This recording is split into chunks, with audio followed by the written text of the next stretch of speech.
موضوع الدرس في قصة سيدنا عيسى ابن مريم والرد على المشركين، سورة الزخرف، تفسیر ابن کثیر۔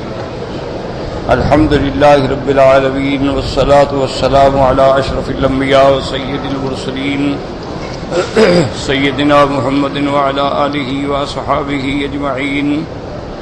اللہم صل علی سیدنا محمد وعلى آل سیدنا محمد كما صليت على إبراهيم وعلى آل إبراهيم في العالمين إنك حميد مجيد۔ أعوذ بالله من الشيطان الرجيم، بسم الله الرحمن الرحيم۔ ولما ضرب ابن مريم مثلا إذا قومك منه يصدون وقالوا آلهتنا خير أم هو ما ضربوه لك إلا جدلا بل هم قوم خصمون۔ إن هو إلا عبد أنعمنا عليه وجعلناه مثلا لبني إسرائيل ولو نشاء لجعلنا منكم ملائكة في الأرض يخلفون وإنه لعلم للساعة فلا تمترن بها واتبعون هذا صراط مستقيم ولا يصدنكم الشيطان إنه لكم عدو مبين۔ ولما جاء عيسى بالبينات قال قد جئتكم بالحكمة ولأبين لكم بعض الذي تختلفون فيه فاتقوا الله وأطيعون إن الله هو ربي وربكم فاعبدوه هذا صراط مستقيم۔ فاختلف الأحزاب من بينهم فويل للذين ظلموا من عذاب يوم أليم۔ اللہ تبارک و تعالی نے سورۃ الزخرف کی آیات میں جیسا آپ نے پڑھا ہے، سب سے پہلے اللہ نے اپنی کتاب کی عظمت کا بیان فرمایا تھا، حامیم والکتاب المبین۔ اللہ تبارک و تعالی نے فرمایا مجھے قسم ہے اس کتاب کی جو کھولنے والی ہے، اِنَّا جَعَلْنَاهُ قُرْآنًا عَرَبِيًّا لَعَلَّكُمْ تَعْقِلُونَ، تاکہ ہم نے قرآن کو عربی زبان میں اتارا تاکہ تم سمجھ سکو۔ وَإِنَّهُ فِي أُمِّ الْكِتَابِ لَدَيْنَا لَعَلِيٌّ حَكِيمٌ، اور اللہ کا قرآن جو ہے ام الکتاب کے اندر محفوظ ہے، جو بلند ہے، اور قرآن جو ہے وہ حکمت والا ہے۔ أَفَنَضْرِبُ عَنْكُمُ الذِّكْرَ صَفًا أَن كُنتُمْ قَوْمًا مُسْرِفِينَ، کیا ہم تم سے تبلیغ کرو پھیر لیں اس لیے کہ تم قوم زیادتی کرنے والی ہو۔ وَكَمْ أَرْسَلْنَا مِن نَّبِيٍّ، ان آیات میں حضور کے لیے تسلی ہے کہ آپ نہ گھبرائیں، آپ سے پہلے بھی جتنے پیغمبر آئے ہیں ان کے ساتھ بھی قوموں نے یہی کیا۔ وَكَمْ أَرْسَلْنَا مِن نَّبِيٍّ فِي الْأَوَّلِينَ، آپ سے پہلے کتنے پیغمبر ہم نے بھیجے ہیں پہلی قوموں میں۔ وَمَا يَأْتِيهِم مِّن نَّبِيٍّ إِلَّا كَانُوا بِهِ يَسْتَهْزِئُونَ، اور نہیں آیا ان کے پاس کوئی پیغمبر مگر تھے اس کے ساتھ مذاق کرنے والے، انکار کرنے والے، ٹھٹھا کرنے والے۔ وَأَهْلَكْنَا أَشَدَّ مِنْهُمْ بَطْشًا وَمَضَىٰ مَثَلُ الْأَوَّلِينَ، پھر ہم نے ان میں جو سخت قوت طاقت والے تھے ان کو ہلاک کر ڈالا اور ان کو عبرت بنا دیا۔ اور ان کو اللہ تبارک و تعالی نے جیسے کوئی دوسرے مقام پہ آتا ہے مثلا للآخرین، بعد والوں کے لیے عبرت۔ وَلَئِن سَأَلْتَهُمْ، اب توحید کا بیان آتا ہے، وَلَئِن سَأَلْتَهُمْ مَنْ خَلَقَ السَّمَاوَاتِ وَالْأَرْضَ لَيَقُولُنَّ خَلَقَهُنَّ الْعَزِيزُ الْعَلِيمُ، میرے محبوب آپ ان سے پوچھیں کہ آسمانوں اور زمینوں کے پیدا کرنے والا کون ہے، تو یہی جواب دیں گے اور کوئی جواب ہے نہیں کہ اس کے پیدا کرنے والا وہ ذات ہے جو غالب بھی ہے، جو علم والی بھی ہے۔ الذی جعل لکم الارض مہدا، وہ ذات جس نے تمہارے لیے زمین کو آرام کی جگہ بنایا۔ وجعل لکم فیہا سبلا لعلکم تہتدون، اور زمین میں تمہارے لیے رستے بنائے تاکہ تم منزل پہ پہنچ سکو۔ والذی نزل من السماء ماء بقدر، اور وہ ذات جو اتارتی ہے آسمان سے پانی ایک اندازے کے مطابق، فانشرنا به بلدۃ میتا، پھر ہم اس سے نکالتے ہیں زمین مردہ کو زندہ کر کے، اس سے کھیتیوں کو نکالتے ہیں، کذالک تخرجون، اسی طرح تمہیں بھی اللہ تبارک و تعالی زمینوں سے دوبارہ اٹھائیں گے۔ والذی خلق الازواج کلھا، وہ ذات جس نے ہر قسم کے انواع پیدا کیے ہیں، سبزیاں پیدا کی ہیں، پھل پیدا کیے ہیں، وَجَعَلْ لَكُم مِّنَ الْفُلْكِ وَالْأَنْعَامِ، اور تمہارے لیے اللہ تبارک و تعالی نے کشتی پیدا کی اور جانور پیدا کیے تاکہ تم بحری اور بری سفر کر سکو۔ فرمایا وَالْأَنْعَامِ مَا تَرْكَبُونَ، اور ایسے جانور بھی پیدا کیے جن پہ تم سواری کر سکو، لِتَسْتَوُوا عَلَىٰ ظُهُورِهِ، جب ان کی پشت پہ بیٹھ جاؤ، ثُمَّ تَذْكُرُوا نِعْمَتَ رَبِّكُمْ، پھر اپنے رب کی نعمتوں کو یاد کرو، اِذَا اسْتَوَيْتُمْ عَلَيْهِ، جب تم ان پہ ٹک کے بیٹھ جاؤ، جم کے بیٹھ جاؤ، وَتَقُولُوا، اور کہو، سبحان الذی سخر لنا ھذا، پاک ہے ذات اس کی جس نے ایسے جانوروں کو، ایسی سواریوں کو ہمارے تابع کر دیا، وما كنا له مقرنین، ہم نہیں طاقت رکھتے تھے ان کو اپنے تابع کرنے کی، وَإِنَّا إِلَىٰ رَبِّنَا لَمُنقَلِبُونَ، اور ہم نے پھر لوٹ کے جانا ہے اپنے رب کی طرف، جیسے ہر آدمی اپنے سفر سے منزل کی طرف لوٹتا ہے، یہ دنیا بھی مسافر خانہ ہے، پھر سب نے آخرت کی طرف لوٹ کے جانا ہے۔ اب اللہ تبارک و تعالی مشرکین کا رد کرتے ہیں، فرمایا وَجَعَلُوا لَهُ مِن عِبَادِهِ جُزْءًا، یہ کافر ایسے ہیں کہ انہوں نے اللہ کے بندوں میں سے اللہ کے لیے اولاد بنائی۔ ان الانسان لکفور مبین، کہ انسان جو ہے بڑا ناشکرا ہے، کھلا ہوا۔ ام اتخذ مما یخلق بنات واصفاکم بالبنین، کیا اس نے جس نے پیدا کیا اپنے لیے لڑکیاں چن لی تمہارے لیے لڑکے؟ وَإِذَا بُشِّرَ أَحَدُهُم بِمَا ضَرَبَ لِلرَّحْمَٰنِ مَثَلًا ظَلَّ وَجْهُهُ مُسْوَدًّا وَهُوَ كَظِيمٌ، اور جب اس کو خبر دی جائے جو اس نے اللہ کے لیے بنایا ہے، اس کا چہرہ سیاہ ہو جاتا ہے اور وہ غم کو ضبط کر کے بیٹھا ہوتا ہے۔ اب وَمَن يُنَشَّأُ فِي الْحِلْيَةِ، کیا وہ لڑکی جو زیوروں میں پرورش پاتی ہے، وَهُوَ فِي الْخِصَامِ غَيْرُ مُبِينٍ، اور مناظرے میں اور بات کرنے میں بھی کھلی بات نہیں کہہ سکتی۔ وَجَعَلُوا الْمَلَائِكَةَ الَّذِينَ هُمْ عِبَادُ الرَّحْمَٰنِ إِنَاثًا، اللہ نے فرمایا ایک تو ان کی بدبختی یہ تھی کہ اللہ کے لیے لڑکیاں بنائیں، اور دوسری جہالت یہ ہے کہ فرشتوں کو لڑکیاں بنا دیا کہ فرشتے جو ہیں وہ لڑکیاں ہیں۔ اشہدوا خلقہم، کیا جب ہم نے فرشتوں کو پیدا کیا تو یہ دیکھ رہے تھے؟ ستکتب شہادتہم ویسألون، یہ تحدید ہے کہ تمہارا یہ کہنا جو ہے لکھا گیا ہے اور تم سے پھر قیامت میں پوچھا جائے گا۔ اب کافر ایک اور بات کہتے تھے، وَقَالُوا لَوْ شَاءَ الرَّحْمَٰنُ مَا عَبَدْنَاهُمْ، اگر اللہ چاہتا تو ہم شرک نہ کرتے، ہم بتوں کی پوجا نہ کرتے، ہم ملائکہ کی پوجا نہ کرتے، تو جب اللہ راضی ہے تو پھر اس لیے ہم کر رہے ہیں۔ اللہ نے فرمایا میرے محبوب مَا لَهُم بِذَلِكَ مِنْ عِلْمٍ، یہ جاہلانہ بات کہہ رہے ہیں، اِنْهُمْ إِلَّا يَخْرُصُونَ، یہ محض ان کی اپنی بکواس ہے، ورنہ اللہ نے 1,24,000 پیغمبر کیوں بھیجا، کتابیں کیوں اتاری ہیں؟ اگر اللہ تمہارے شرک پہ راضی ہے تو تردید کے لیے اللہ نے پیغمبر کیوں بھیجے، اللہ نے کتابیں کیوں اتاری؟ اما آتیناہم کتابا من قبلہ فہم بہ مستمسکون، کیا قرآن سے پہلے ہم نے ان کو بھی کوئی کتاب دی ہے جس کو یہ دلیل پکڑ کے اس کو پکڑے ہوئے ہیں؟ ان کے پاس کوئی دلیل نہیں، ما سوا بل قالوا انا وجدنا آباءنا علی امۃ، بلکہ صرف یہ کہتی ہیں کہ ہم نے اپنے باپ دادے کو ایک دین پہ پایا، وَإِنَّا عَلَىٰ آثَارِهِم مُهْتَدُونَ، اور ہم انہی کے نقش قدم پہ چلتے ہیں۔ یاد رکھو جب قرآن آ جائے، حدیث آ جائے تو اس کے مقابلے پہ تقلید، اور وہ تقلید بھی شرک میں اور کافروں کی، یہ تو بالکل حرام ہے۔ باقی جو تقلید فقہا ہے اس میں تو بالاتفاق ہے کہ اس کے بغیر تو عالم کا گزارا ہی نہیں۔ لازم آپ قرآن کسی سے پڑھیں گے، لازم آپ کسی سے حدیث پڑھیں گے، لازم آپ کو کسی کا فیصلہ قبول کرنا ہوگا کہ یہ حدیث صحیح ہے یا حدیث ضعیف ہے، تو یہی تو تقلید ہوتی ہے، اور تقلید کیا ہوتی ہے؟ وَكَذَلِكَ مَا أَرْسَلْنَا مِن قَبْلِكَ فِي قَرْيَةٍ مِّن نَذِيرٍ، آپ سے پہلے نہیں بھیجا ہم نے کوئی ڈرانے والا کسی شہر میں کسی بستی میں، إِلَّا قَالَ مُتْرِفُوهَا، مگر وہاں کے بڑے لوگوں نے کہا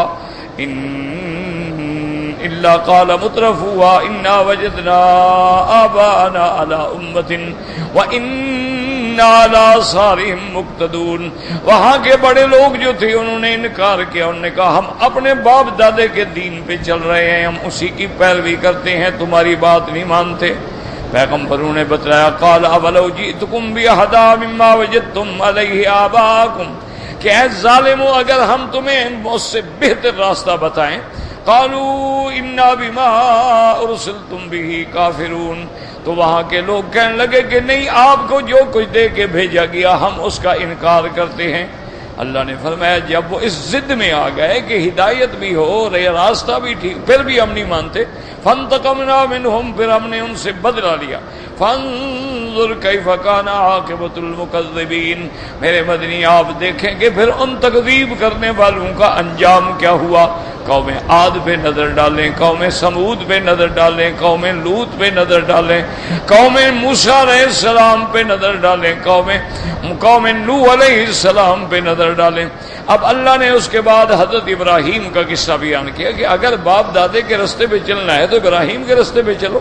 وَإِذْ قَالَ إِبْرَاهِيمُ لِأَبِيهِ وَقَوْمِهِ إِنَّنِي بَرَاءٌ مِّمَّا تَعْبُدُونَ، جب ابراہیم علیہ السلام نے اپنے ابا اور اپنی قوم سے کہا کہ میں اس سے بری ہوں جن کی تم عبادت کرتے ہو، یہاں سے مسئلہ نکلا کہ صرف توحید پہ رہنا کافی نہیں بلکہ مشرکین سے بھی برات کا اعلان کرنا ہوتا ہے، بھی تمہارا ہمارا اب کوئی جوڑ نہیں۔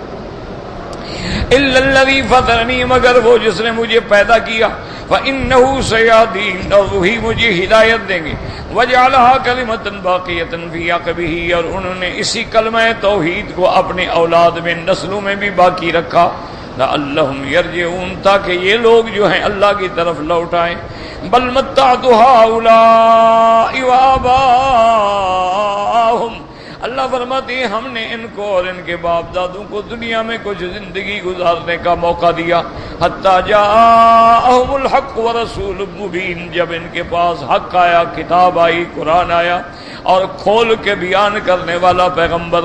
فلما جاءہم الحق قالوا ھذا سحر، اور جب ان کے پاس قرآن آیا، حق آیا، تو کہنے لگے یہ جادو ہے، وَإِنَّا بِهِ كَافِرُونَ، ہم انکار کرتے ہیں، ہم نہیں مانتے، اور کہنے لگے کہ اگر اللہ نے نبی بنانا تھا تو پھر کسی بڑے آدمی کو کیوں نہیں بنایا۔ وَقَالُوا لَوْلَا نُزِّلَ هَذَا الْقُرْآنُ عَلَىٰ رَجُلٍ مِّنَ الْقَرْيَتَيْنِ عَظِيمٍ، یہ قرآن جو ہے ان دو بستیوں مکہ اور طائف کے کسی بڑے آدمی پہ کیوں نہیں اتارا گیا؟ اللہ نے فرمایا میرا مدنی یہ بڑے جاہل ہیں بدبخت، ہم نے تو روٹی کی تقسیم بھی ان کے ہاتھ میں نہیں دی ہے، تو نبوت کی تقسیم ان کے ہاتھ میں۔ اہم یقسمون رحمت ربک، کیا یہ تیرے رب کی رحمت کے تقسیم کنندہ ہیں؟ نحن قسمنا بینہم معیشتہم فی الحیات الدنیا، ہم نے زندگانی کی معیشت جو ہے اس کو بھی ہم نے تقسیم کیا ہے۔ ورفعنا بعضهم فوق بعض درجات لیتخذ بعضهم بعضا سخریا، اور اس میں بھی ہم نے کسی کو امیر، کسی کو غریب، کسی کو اونچا، کسی کو کمزور، کسی کو صحت مند بنایا ہے تاکہ ایک دوسرے کے تابع ہوں۔ امیر کو غریب کی ضرورت ہے، غریب کو دولت کی ضرورت ہے۔ ورحمت ربک خیر مما یجمعون، اور تیرے رب کی رحمت جو ہے وہ یہ جو جمع کر رہے ہیں اس سے کروڑ درجہ بہتر ہے۔ ولولا ان یکون الناس امۃ واحدۃ لجعلنا لمن یکفر بالرحمن لبیوتہم سقفا وفضۃ ومعارج علیہا یظہرون وزخرفا، اللہ نے فرمایا کہ اگر یہ سارے کافر نہ ہو جاتے تو ہمیں تو دنیا کی ضرورت ہی نہیں ہے، تو ہم تو ان لوگوں کو جو کافر ہیں ان کے گھروں کو، ان کی چھتوں کو اور ان کی سیڑھیوں کو سونے چاندی کا بنا دیتے۔ وَلِبُيُوتِهِمْ أَبْوَابًا وَسُرُرًا عَلَيْهَا يَتَّكِئُونَ، اور ان کے دروازے پہ بڑے بڑے پلنگ ہوتے اور ان پہ بیٹھ کے وہ عیش کرتے، اور وہ سونے کے پلنگ ہم ان کو دے دیتے۔ کیوں؟ ہمارے ہاں دولت کی کوئی قیمت ہی نہیں۔ وَإِن كُلُّ ذَلِكَ لَمَّا مَتَاعُ الْحَيَاةِ الدُّنْيَا، یہ تو محض زندگانی دنیا کے گزارے کی جگہ ہے۔ وَالْآخِرَةُ عِندَ رَبِّكَ لِلْمُتَّقِينَ، اور آخرت جو ہے تیرے رب کے ہاں لیکن ان کے لیے جو اللہ سے ڈرنے والے۔ وَمَن يَعْشُ عَن ذِكْرِ الرَّحْمَٰنِ نُقَيِّضْ لَهُ شَيْطَانًا فَهُوَ لَهُ قَرِينٌ، اور جو غفلت کرتی ہیں اللہ کے قرآن سے ان پہ پھر ہم ایک شیطان مسلط کر دیتے ہیں جو ان کا ساتھی بن جاتا ہے۔ وَإِنَّهُمْ لَيَصُدُّونَهُمْ عَنِ السَّبِيلِ، اور وہ ان کو حق راستے سے روکتا ہے۔ وَيَحْسَبُونَ أَنَّهُمْ مُهْتَدُونَ، اور یہ گمان کرتے ہیں کہ ہم ہدایت پہ ہیں۔ حَتَّى إِذَا جَاءَنَا قَالَ يَا لَيْتَ بَيْنِي وَبَيْنَكَ بُعْدَ الْمَشْرِقَيْنِ، اور جب یہ دونوں قیامت میں اللہ کے دربار میں آئیں گے اور جہنم دیکھیں گے، اس وقت کہے گا ہائے کاش اس کے ساتھ میرا تو دوستی نہ ہوتی بلکہ مشرق مغرب سے ہم دور ہوتے۔ وَبِئْسَ الْقَرِینُ، کیا ہی برا ساتھی ہے۔ وَلَن يَنفَعَكُمُ الْيَوْمَ إِذ ظَّلَمْتُمْ أَنَّكُمْ فِي الْعَذَابِ مُشْتَرِكُونَ، اللہ فرمائیں گے اب تم کو کوئی چیز نفع نہیں پہنچائے گی، تم دونوں عذاب کے اندر مشترک ہو۔ اور اس کے بعد اللہ نے فرمایا میرا مدنی اگر یہ نہیں سنتے آپ چھوڑ دیں ان کو، کوئی ضرورت نہیں ہے، جس کے مقدر میں ہدایت ہے پائے گا۔ أَفَأَنْتَ تُسْمِعُ الصُّمَّ أَوْ تَهْدِي الْعُمْيَ وَإِنْ كَانَ فِي ضَلَالٍ مُّبِينٍ، کیا آپ اس کو سنائیں گے جو بہرا ہے اور اس کو دکھائیں گے جو اندھا ہے اور وہ جو کھلی گمراہی میں پڑا ہے۔ فَإِمَّا نَذْهَبَنَّ بِكَ فَإِنَّا مِنْهُمْ مُنْتَقِمُونَ، ہم آپ کے جانے کے بعد ان سے انتقام لیں گے۔ أَوْ نُرِيَنَّكَ الَّذِي وَعَدْنَاهُمْ، یا ہم کچھ نمونہ آپ کو زندگی میں بھی دکھا دیں گے۔ وَإِنَّا عَلَيْهِمْ مُقْتَدِرُونَ، ہم اس پہ قدرت رکھتے ہیں۔ فَاسْتَمْسِكْ بِالَّذِي أُوحِيَ إِلَيْكَ، اللہ نے جو آپ کے پاس وحی بھیجی ہے آپ اسی کو مضبوطی سے پکڑے رہیں۔ إِنَّكَ عَلَىٰ صِرَاطٍ مُسْتَقِيمٍ، چونکہ آپ صراط مستقیم پہ ہیں۔ وَإِنَّهُ لَذِكْرٌ لَكَ وَلِقَوْمِكَ، یہ قرآن پاک جو ہے تیرے لیے اور تیری قوم کے لیے عزت و عظمت و شان والی چیز ہے۔ وَسَوْفَ تُسْأَلُونَ، اور قیامت میں پوچھا جائے گا کہ کس نے قرآن پہ عمل کیا اور کس نے قرآن سے انکار کیا۔ وَاسْأَلْ مَنْ أَرْسَلْنَا مِنْ قَبْلِكَ مِنْ رُسُلِنَا، آپ سے پہلے جو پیغمبر گزرے آپ ان سے پوچھیں۔ أَجْعَلْنَا مِنْ دُونِ الرَّحْمَنِ آلِهَةً يُعْبَدُونَ، کیا ہم نے اللہ کے سوا کوئی اور آلہہ بنائے تھے عبادت کے لیے؟ یاد رکھیں کہ سابقہ انبیاء سے کیسے پوچھیں، وہ تو گزر گئے۔ تو علماء نے فرمایا کہ معراج والی رات جب سارے انبیاء کو اللہ اکٹھا کر دیں گے تو اللہ فرمائیں گے کہ اب پوچھ لیں، جیسے اللہ فرماتے ہیں وَلَقَدْ آتَيْنَا مُوسَى الْكِتَابَ فَلَا تَكُنْ فِي مِرْيَةٍ مِّن لِقَائِهِ، میرا مدنی ہم نے موسیٰ علیہ السلام کو کتاب تورات دی، اس کی ملاقات میں آپ شک نہ کریں، آپ کو ملائیں گے ہم، اور اللہ نے معراج والی رات ملا دیا۔ یا پوچھنے کا معنی یہ ہوتا ہے کہ سابقہ انبیاء کی کتابوں کو دیکھ لو، تورات کو دیکھ لو، انجیل کو دیکھ لو، زبور کو دیکھ لو۔ اسی لیے اللہ نے حکم دیا تھا کہ میرے مدنی آپ ان کو دعوت دیں۔ قُلْ يَا أَهْلَ الْكِتَابِ تَعَالَوْا إِلَىٰ كَلِمَةٍ سَوَاءٍ بَيْنَنَا وَبَيْنَكُمْ أَلَّا نَعْبُدَ إِلَّا اللَّهَ وَلَا نُشْرِكَ بِهِ شَيْئًا، اے اہل کتاب آؤ، ہمارے اور تمہارے درمیان میں توحید تو مشترک ہے نا، ہو اسی پہ اتفاق کریں، اللہ کے سوا کسی کی عبادت، اللہ نعبد الا اللہ ولا نشرک بہ شیئا، اور اللہ کے ساتھ کسی کو شریک نہ بنائیں، ولا یتخذ بعضنا بعضا اربابا من دون اللہ، اور اللہ کے سوا کوئی اور چھوٹے چھوٹے الہہ اور رب نہ بنائیں۔ اب اللہ فرماتے ہیں فلما جاءہم بآیاتنا اذا ہم منہا یضحکون، اور پیغمبر جب آئے اللہ تبارک و تعالیٰ کی نشانیاں لے کر آئے، پیغمبر یعنی حضرت موسیٰ علیہ السلام جب آئے تو اب یہ الٹا ٹھٹھا کرتے ہیں، مذاق کرتے ہیں۔ اللہ نے جو نشانیاں دی تھیں بجائے اس کے کہ یہ ایمان لاتے اور استہزاء کرتے۔ وَمَا نُرِيهِم مِّنْ آیَةٍ إِلَّا هِیَ أَکْبَرُ مِنْ أُخْتِهَا، اور نہیں دکھائی ہم نے ان کو کوئی نشانی جو پہلے سے بڑھ کر ہے۔ ویسے تو ساری چیزیں بڑھ کر ہیں لیکن گویا بھئی یہ تو اس سے زیادہ ہے، یہ تو اس سے زیادہ ہے۔ وَأَخَذْنَاهُمْ بِالْعَذَابِ، جب نہ مانے تو پھر ہم نے پکڑ لیا عذاب، لَعَلَّهُمْ يَرْجِعُونَ، شاید ڈر کے ہدایت پہ آ جائیں، لیکن وہ بالکل نہ ڈرے، جمے رہے۔ وَقَالُوا يَا أَيُّهَا السَّاحِرُ، حضرت موسیٰ علیہ السلام کو کہتے تھے یا أَيُّهَا السَّاحِرُ، کیوں؟ ان کے نزدیک ساحر ہونا شان تھی، عزت تھی، ان کے نزدیک یہ توہین والی بات ہی نہیں تھی، ان کے نزدیک جادوگر جو ہیں وہ بڑے عالم ہوتے تھے۔ قالوا يا أيها الساحر ادع لنا ربك بما عهد عندك، آپ اللہ سے دعا مانگیں اللہ کا جو آپ کے ساتھ وعدہ ہے، اننا لمہتدون، اگر اللہ نے عذاب ہٹا لیا تو ہم ہدایت پہ چلیں گے۔ فلما کشفنا عنہم العذاب اذا هم ينكثون، اللہ نے فرمایا کہ جب ہم نے عذاب ہٹا لیتی ہیں تو پھر اللہ کے ساتھ وہ وعدہ توڑ رہا۔ آج بھی یہی بات ہے، دیکھ لو بندے کو تکلیف آ جائے تو دیکھو کیسے یا اللہ اور یا اللہ اور یا اللہ اور طواف اور نماز اور نفل اور رو رو کے بڑی لمبی لمبی چوڑی چوڑی دعائیں کرتا ہے، اور جب تکلیف ختم ہو جائے بھول جاتا ہے، پتہ ہی کوئی نہ نماز نہ خدا نہ رسول نہ قرآن۔ یہی حال ہے جو پہلے کافروں کا تھا۔ اللہ فرماتے ونادى فرعون في قومه قال يا قوم أليس لي ملك مصر وهذه الأنهار تجري من تحتي أفلا تبصرون۔ فرعون نے اپنی قوم کو بلایا، اپنی قوم کو پکارا اور کہنے لگا ہے میری قوم دیکھو یہ ملک مصر میرا ہے اور یہ نہریں میرے محلوں کے نیچے بہ رہی ہیں، کیا تم نہیں دیکھتے ہو؟ موسیٰ علیہ السلام کے پاس کیا ہے؟ أم أنا خير من هذا الذي هو مہین ولا يكاد يبين۔ دیکھو خود فیصلہ کرو کہ میں بہتر ہوں یا یہ کمزور اور ضعیف آدمی جو کھل کے بات بھی نہیں کہہ سکتا۔ اگر یہ پیغمبر ہے فلولا القی علیہ اسورۃ من ذہب، پھر اس پر آسمانوں سے سونے کے کنگن کیوں نہیں اتارے گئے جیسے بادشاہوں کے کنگن ہوتی ہیں؟ او جاء معه والملائکۃ مقترنین، یا فرشتے آتے اس کے ساتھ بڑا بنا کے ہمیں پتہ لگتا کہ کوئی شان، یہ تو غریب آدمی ہے۔ فاستخف قومه فاتاؤه، اپنی قوم کو اس نے جب کمزور عقل کا پایا ان کو بتایا تو پھر وہ قوم اس کی اطاعت پہ لگ گئی۔ انہم کانوا قوما فاسقین، ویسے بھی وہ قوم حد سے نکلنے والی تھی۔ فلما آسفونا انتقمنا منہم، جب انہوں نے ہمیں غصہ دلایا غضب دلایا تو پھر ہم نے بھی ان سے بدلہ لیا۔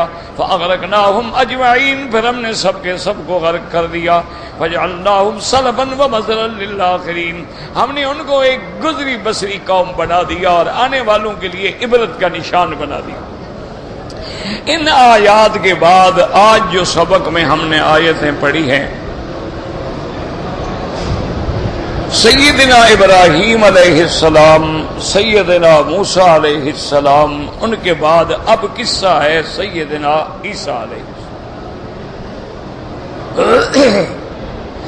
عقیدہ اہل سنت والجماعت ہے کہ عیسیٰ علیہ السلام اللہ کا رسول ہے، اللہ کا نبی ہے، کلمۃ اللہ ہے، روح اللہ ہے، اللہ نے بغیر باپ کے پیدا فرمایا ہے اور اللہ نے ان کو زندہ آسمانوں پہ اٹھایا ہے اور زندہ آسمانوں پہ موجود۔ یہ عقیدہ ہے، اس پر اللہ کا قرآن ہے اور اللہ کی احادیث۔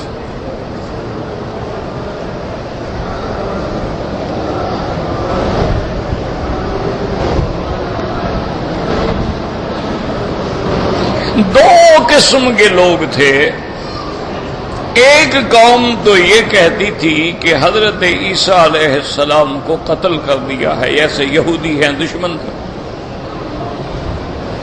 اور ایک قوم کا خیال یہ تھا کہ عیسیٰ علیہ السلام کو پھانسی پہ لٹکایا گیا اور اس کے بعد پھر وہ اتارے گئے اور پھر وہ گم ہو گئے۔ اللہ تبارک و تعالی نے قرآن میں وضاحت فرما دی کہ حضرت عیسیٰ علیہ السلام کو نہ تو پھانسی دیا گیا نہ قتل کیا گیا، بل رفعہ اللہ الیہ، اللہ نے ان کو اٹھا دیا۔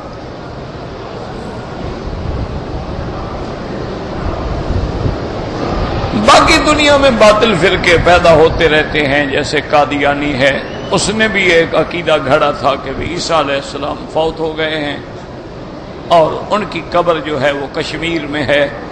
یہ ایک ایسا بڑا جھوٹ ہے کہ ایسی بات ہوتی تو عیسائی خاموش بیٹھے ہوتے، نصرانی جن کی آج طاقت ہے، حکومت ہے، اقتدار ہے، وہ قبر نہ ڈھونڈ لیتے۔ یہ تو ایک ایسا جھوٹ ہے نا کہ اس کا کیا علاج۔ ایک بڑی مشکل یہ ہوتی ہے کہ جب بندہ جھوٹ بولنے پہ آ جاتا ہے نا جی، پھر اس کو اللہ کے قرآن پر بھی اعتماد نہیں۔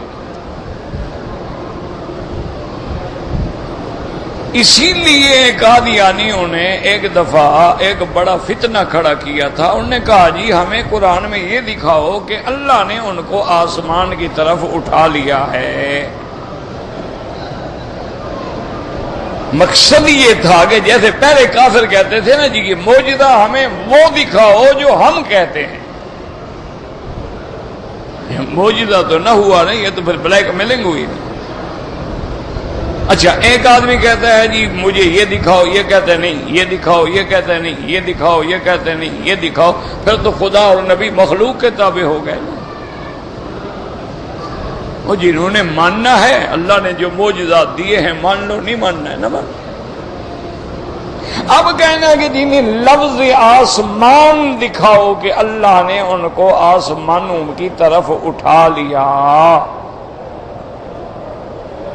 تو جب یہ لفظ نہیں ہے، لفظ اتنا ہے کہ رفعہ اللہ الیہ، اللہ نے ان کو اونچا کر دیا یا اوپر اٹھا لیا، آسمان کا تو لفظ ہے نہیں۔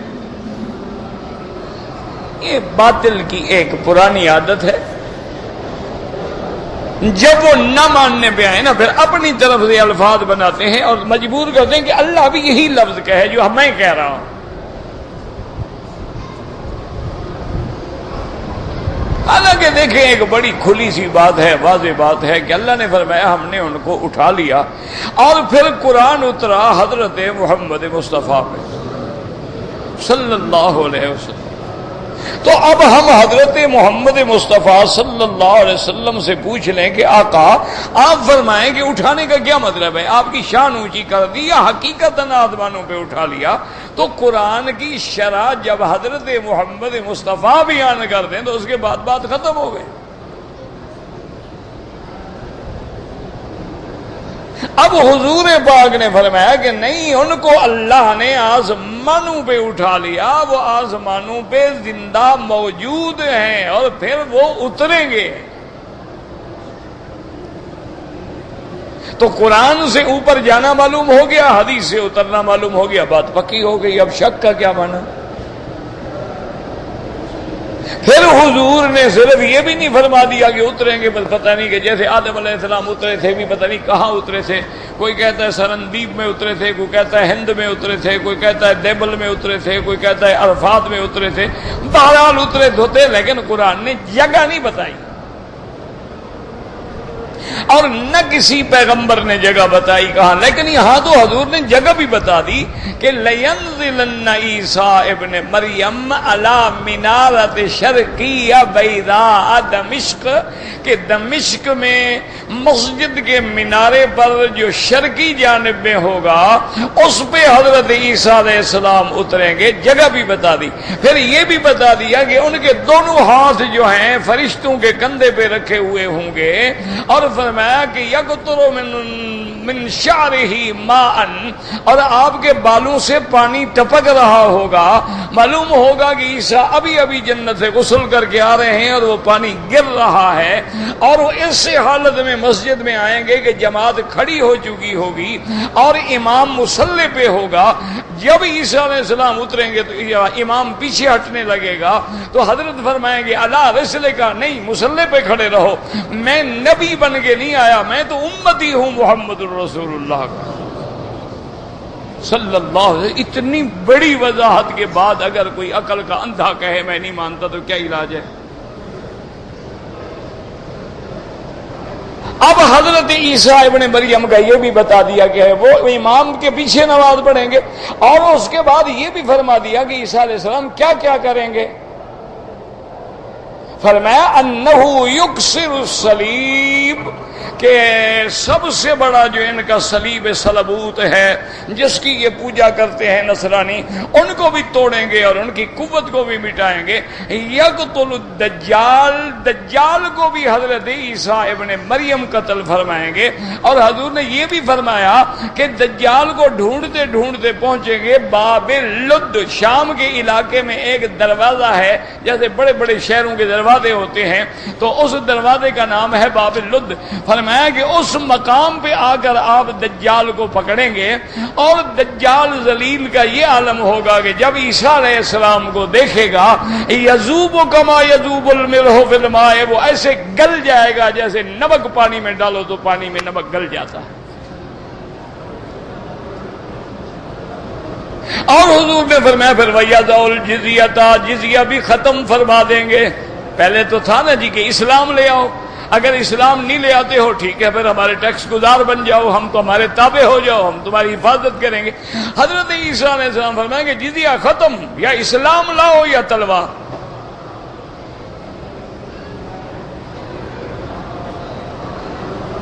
تو آپ نے فرمایا یضع الجزیۃ ویملأ الارض عدلا وقسطا، اور زمین کو عدل اور انصاف سے بھر دیں گے۔ اور حضور نے پھر یہ بھی فرمایا کہ ثم یتزوج، پھر عیسیٰ ابن مریم شادی بھی کریں گے، کیونکہ ابھی تک تو شادی آپ کی ہوئی نہیں نا، آپ شادی بھی کریں گے۔ فرمایا یمکث 40، اور آپ تقریباً 40 سال رہیں گے، اور اس کے بعد فرمایا ثم یموت ویدفن فی روضۃ النبی المصطفیٰ صلی اللہ علیہ وعلی آلہ واصحابہ وسلم تسلیما کثیرا کثیرا۔ حضور نے فرمایا پھر ان پہ موت بھی آئے گی، چونکہ موت برحق ہے، کل من علیہا فان وَيَبْقَى وَجْهُ رَبِّكَ ذِو الْجَلَالِ وَالْإِكْرَامِ۔ فرمایا اس کے بعد پھر وہ میرے روضہ مبارک میں دفن ہوں گے۔ اور آج بھی حضور کے روضہ مبارک پہ دیکھیں، اگر اندر جانا نصیب ہو، نظر ڈالنا نصیب ہو، تو وہاں باقاعدہ لکھا ہے ھذا موضع قبر ابن مریم، یہ جگہ جو ہے حضرت عیسیٰ کی قبر کی ہے جو چھوڑ دی گئی ہے۔ اور پھر حضور نے یہ بھی فرمایا ھذا نبعث یوم القیامہ، اور قیامت والے دن ہم ایسے اٹھیں گے کہ عیسیٰ ابن مریم میرے ساتھ ہوں گے، ابو بکر عمر میرے دائیں ہوں گے، ثم آتی علی باب البقیع الغرقد۔ اور جب حضور نے اتنی باتیں واضح کر دی تو اب کسی اندھے کو تو شک ہو سکتا ہے، آنکھوں والے کو تو نہیں ہو سکتا۔ اور یاد رکھیں پھر ایک حدیث نہیں ہے، متواتر حدیثیں ہیں، اس لیے علماء نے باقاعدہ ایک کتاب لکھی التصریح بما تواتر فی نزول فی آیات المسیح، اس میں ساری متواتر حدیثیں نقل فرمائی ہیں۔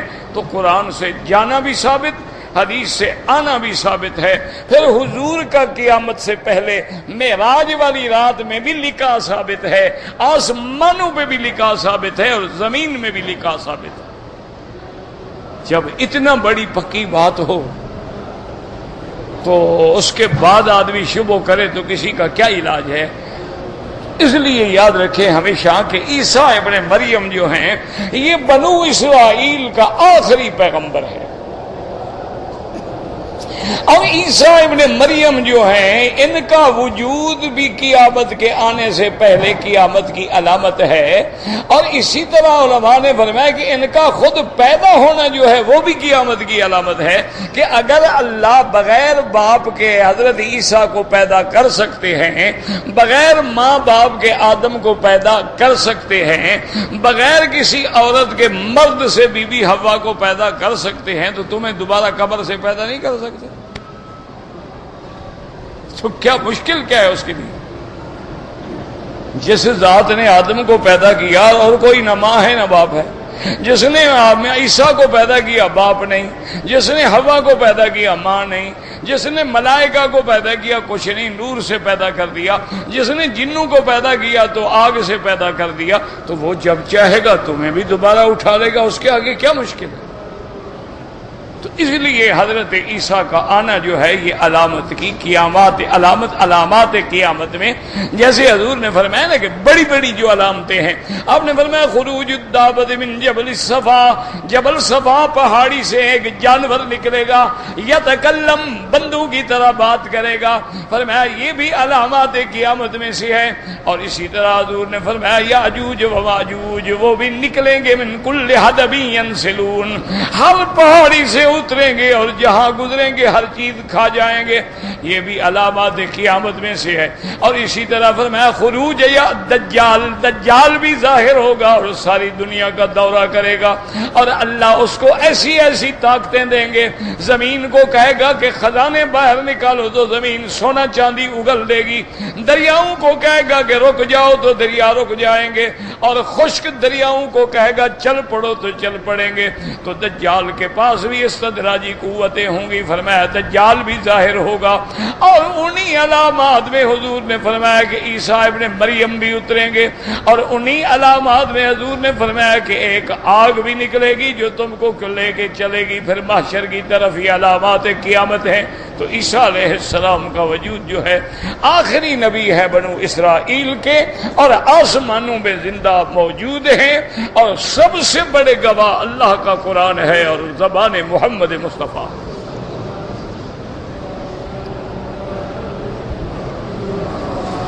اور پھر حضور کی ملاقات ہے، یعنی بیت المقدس میں بھی ملاقات ہے اور آسمانوں میں بھی ملاقات۔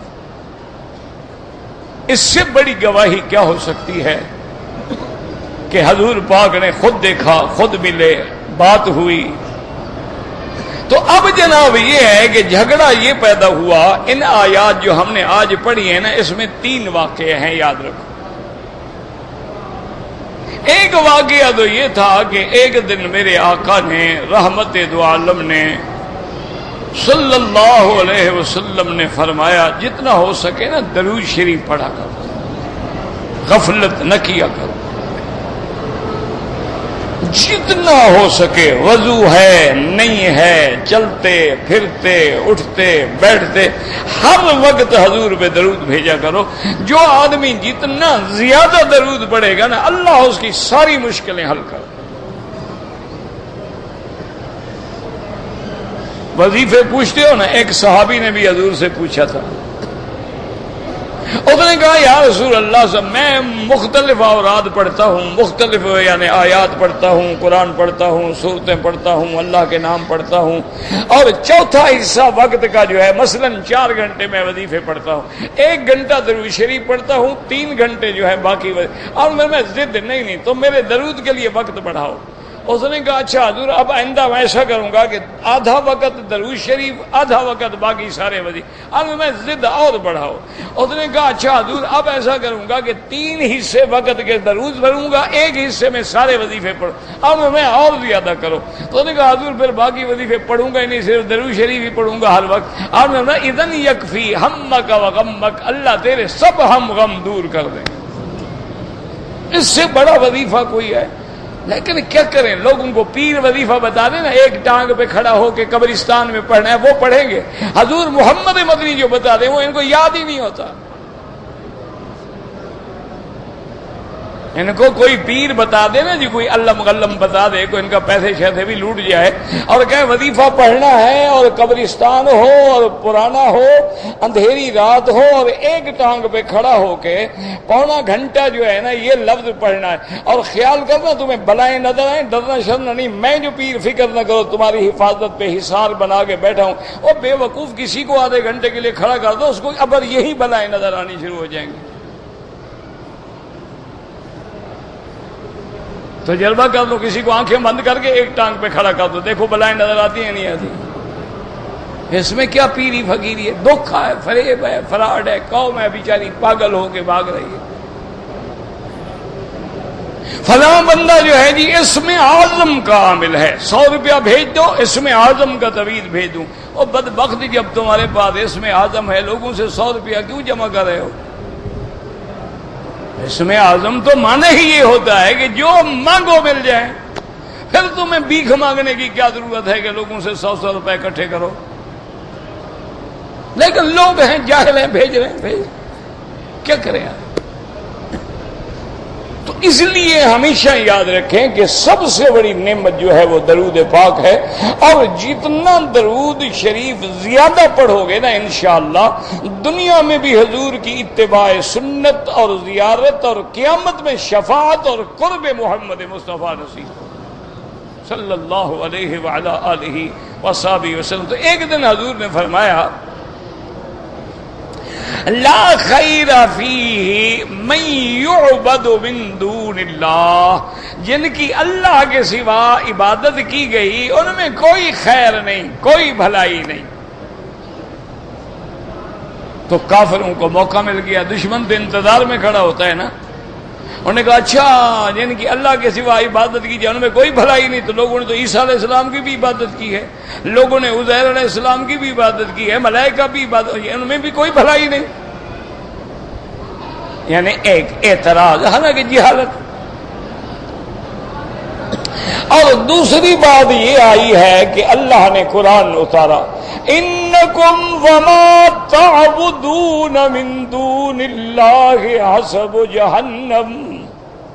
اللہ نے فرمایا میرے مدنی آپ ان کو کہہ دیں کہ تم بھی اور جن کی تم اللہ کے سوا عبادت کرتے ہو ان سب کا ٹھکانہ جہنم ہے۔ یہ تمہارے آلہہ، یہ تمہارے ارباب، یہ تمہارے جن کو تم نے چھوٹے چھوٹے خدا بنا رکھا ہے، ان سب کا ٹھکانہ جہنم ہے۔ اب موقع ملا کافروں کو جناب نضر بن الحارث اور عبداللہ ابن زبارہ قریش میں شور مچانے لگ گیا، کہنے لگا چلو چلو چلو چلو ابھی حضور پاک سے مناظرہ کرتے ہیں کہ جن کی اللہ کے سوا عبادت کی گئی ان کا ٹھکانہ جہنم ہے۔ تو لوگوں نے تو عیسیٰ علیہ السلام کی بھی عبادت کی ہے اور لوگوں نے عزیر کی بھی عبادت کی ہے، ملائکہ کی بھی عبادت، کیا وہ بھی جہنم میں جائیں گے؟ اچھا وہ جائیں گے تو پھر ہمارے خدا بھی جائیں گے، کوئی بات نہیں۔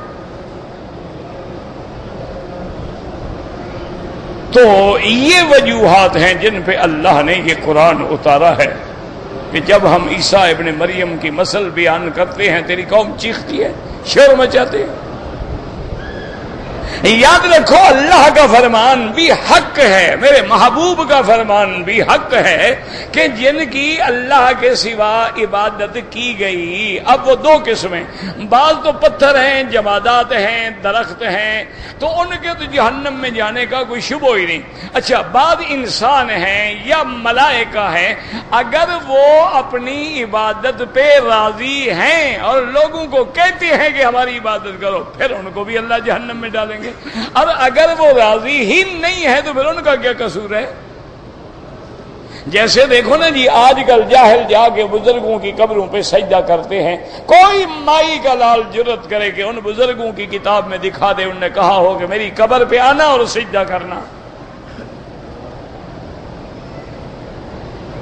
ایک کتاب میں دکھا دیں کہ حضرت عبد القادر جیلانی، حضرت علی حجویری، حضرت فرید الدین شکر گنج، حضرت بازکری بہاؤدین زکریہ، حضرت جلال الدین بخاری، حضرت نظام الدین اولیاء، حضرت سری سکتی، حضرت بایزید بستامی اور حضرت حسن بس، جتنے اللہ کے اولیاء گزرے ہیں ان کی ایک کتاب میں دکھا دو انہوں نے کہا ہو کہ میری قبروں پہ آ کے غلاف چڑھاؤ، میری قبروں کو غسل دینا، عرق گلاب سے دھونا، ہر سال عرس منانا اور طواف کرنا، ہاتھ باندھ کے کھڑے ہونا اور میری قبروں کو آگے چومنا اور میری منت منوتی ماننا اور میرے نام پہ آگے یہاں دمبے اور اٹے اور گھٹے دیوے کرنا، ایک کتاب میں دکھا دو اگر جرت ہے۔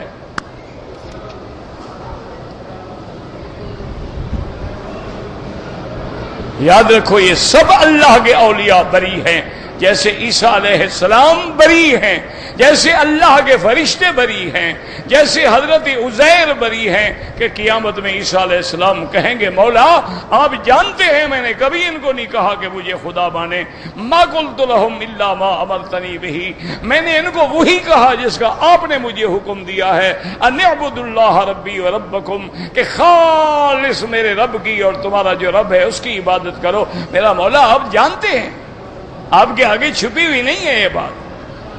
تو عیسیٰ علیہ السلام بری ہیں، عزیر بری ہیں، اللہ کے ملائکہ بری ہیں، اللہ کے اولیاء بھی بری ہیں، انہوں نے بھی کبھی نہیں کہا۔ ساری زندگی ان کی توحید پھیلاتے ہوئے گزر گئی۔ یعنی آپ تاریخ ہند اٹھا کے دیکھ لیں کہ اکیلے حضرت معین الدین اجمیری نے 90,000 ہندو کو کلمہ پڑھا دیا اور آپ نے 90,000 مسلمانوں کے اس کی قبروں پہ سجدہ کرا کے مشرک بنا دیا۔ ساری زندگی حضرت علی حجویری رحمت اللہ علیہ کی عبادت میں گزر گئی۔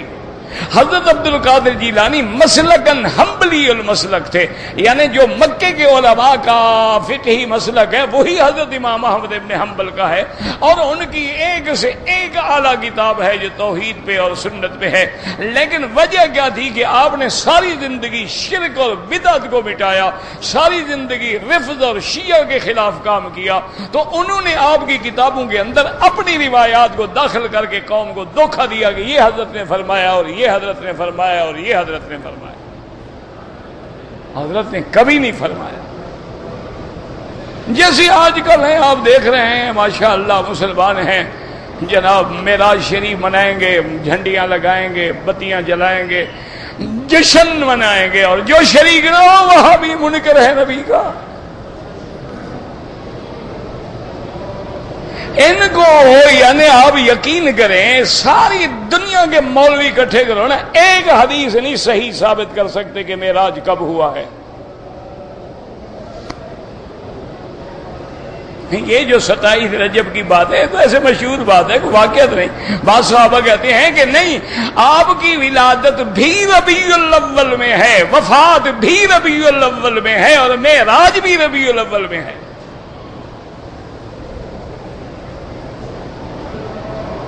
اور بعض صحابہ فرماتے ہیں ذی القعدہ میں ہے.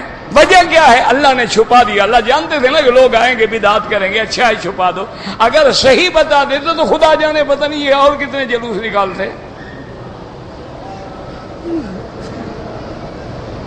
اور حضور کو معراج ہجرت سے پہلے ہوا ہے, ٹھیک ہے. اچھا, ہجرت کے بعد میرے مدنی سرکار 10 سال مدینے میں زندہ رہے ہیں, تو کیا آپ نے حکم دیا کہ معراج والی رات جلوس نکالو اور حلوے پکاؤ اور پڑیاں تقسیم کرو اور حضرت امام جعفر کے کنڈے بناؤ؟ حضرت ابو بکر, حضرت عمر, حضرت عثمان, حضرت علی, حضرت حسن, حضرت حسین, سیدہ فاطمہ الزہرا, اہل بیت نبی, زین العابدین, امام جعفر صادق, امام موسیٰ کاظم, ایک آدمی نے کوئی جھنڈی لگائی ہو, جلوس نکالا ہو, مجھے دکھاؤ. تو کیا آپ کو ان سے زیادہ محبت ہے؟ کوئی عقل کریں. تو اس لیے اللہ نے رد فرمایا کہ میرا مدنی یہ تو شور مچا رہے ہیں. حالانکہ عیسیٰ علیہ السلام تو میرا ایک بندہ ہے. ان هو الا عبد, میرا بندہ ہے. انعمنا علیہ, ہم نے ان پہ انعام کیا ہے, ان کو رسالت دی ہے, ان کو نبوت دی ہے, ان کو کتاب دی ہے, اور ان کو بی بی مریم کے بطن سے بغیر باپ کے پیدا کیا ہے. پھر ان کی عزت و عصمت کی حفاظت کی ہے, گواہی دی ہے, اور اتنا بڑا مقام دیا ہے کہ وہ ابھی مہد میں تھے, دودھ پینے والے, جھولا جھولنے والے, اور وہیں تقریر کر رہے تھے. قال انی عبد اللہ, لوگوں میں اللہ کا بندہ ہوں. وہ جو بچپن میں کہتا ہے اللہ کا بندہ ہوں, تم اس کو خدا بناتے ہو, شرم کرو. اس لیے اللہ پاک نے فرمایا ہے کہ وہ تو میرا بندہ ہے. وَجَعَلْنَاهُ مَثَلًا بنی اسرائیل, اور ہم نے بنی اسرائیل کے لیے آپ کو ایک مثال بنا دیا ہے, ایک عظمت کا نشان بنا دیا ہے. لیکن شرط یہ ہے کہ تم حق کو پہچانو. اللہ ہمیں حق پہ چلنے کی توفیق عطا فرما. اللہم اہدنا فیمن ہدیت وعافنا فیمن عافیت. اللہم ثبتنا علی الایمان. اللہم ارزقنا حسن الختام واجعل آخر کلامنا لا الہ الا اللہ محمد الرسول اللہ.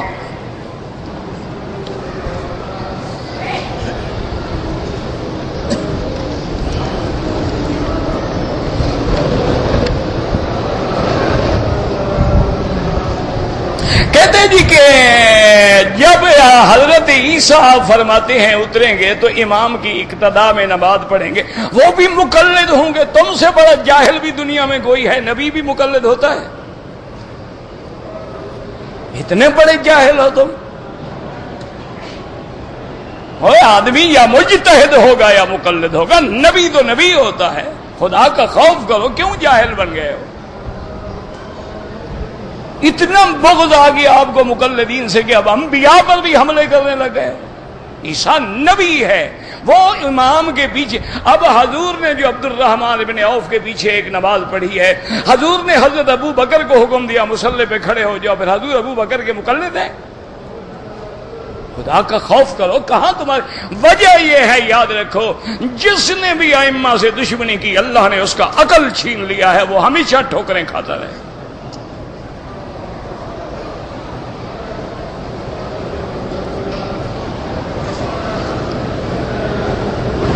کہتے جی کہ الیدین جو ہے، اب اس کو لکھنا بھی غریب کو نہیں آتا، رفع الیدین کا مسئلہ پوچھنا ہے، منسوخ ہو گیا ہے جی۔ میں نے تو آپ سے پوچھا تھا کہ حضور نے نماز سکھائی ہے یا نہیں سکھائی؟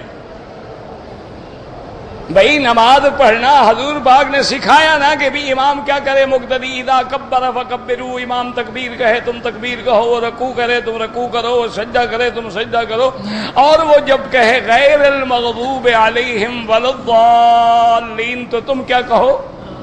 تو فاتحہ کہاں سے شروع ہوتی ہے؟ غیر المغضوب سے۔ تو معلوم ہوا کہ فاتحہ پڑھنا امام کا وظیفہ ہے، مقتدی کا وظیفہ کیا ہے؟ آمین کہنا ہے، نبی پاک سکھا رہے ہیں۔ اچھا امام جب کہے سمع اللہ لمن حمدہ فقولوا ربنا لک الحمد، جب امام سمع اللہ تو تم کہو گے رب، تو یہ سارا کچھ سکھا رہے ہیں، وہاں یہ اتنا بڑا اہم مسئلہ کیوں نہیں سکھایا جو تمہارے نزدیک فرض ہے، نماز بھی نہیں ہوتی اس کے بغیر؟ یہ تو تمہارے ذمہ ہے کہ تم حدیث سناؤ، کہ قولی حدیث ہو، صحیح ہو، صریح ہو، غیر معارض ہو اور قطعی الدلالہ ہو۔ دکھا دو ہماری آنکھوں پر جو حدیث کا منکر ہے وہ کافر ہے۔ باقی میں نے کہا تھا کہ اللہ نے اگر آپ کو عقل دیا ہے، لیکن مجھے یقین ہے کہ شاید آدمی جب حق والوں کا دشمن ہو جائے نا عقل چھن جاتی۔ آپ گھر میں بیٹھ کے ٹھنڈے دل سے خدا کے لیے حضور کی امت کو نہ لڑاؤ۔ جو رفع یدین کرتے ہیں کیا ہو گیا؟ کیا کوئی نعوذ باللہ کوئی کفر اسلام کی جنگ ہے؟ جو نہیں کرتے ہیں ان کے پاس بھی حدیث رسول اللہ ہے۔ کون سا ایسا جھگڑا ہے کہ امت کو لڑاؤ انہی مسئلوں پر؟ لیکن ٹھنڈے دل سے اگر تم نے دیکھنا ہے، یاد رکھو، ایک تو کرنے کے لیے کوئی حکم نہیں ملتا حدیث میں، فعل ملتا ہے، قول نہیں ملتا، بات سمجھو۔ دوسرا منع کی بھی حدیث ملتی ہے کہ حضور نے منع کیا، اور تیسرا محدثین کو جو اللہ نے فقہ دی ہے اس کو کہتے ہیں فقہ المحدثین۔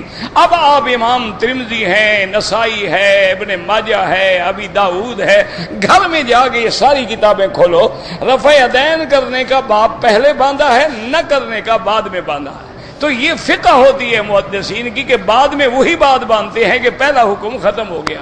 یہ گھر میں جا کے ٹھنڈے دل سے سنن کی کتابیں کھولو اور ان میں دیکھو کہ باب کیا ہیں اور انہوں نے کیسے کیسے باب باندھے ہیں۔ باقی جو کرتا ہے کبھی اعتراض نہ کرو، اور جو نہیں کرتے ہیں ان پر بھی کبھی اپنے توپوں اور گولے کے حملے نہ کرو۔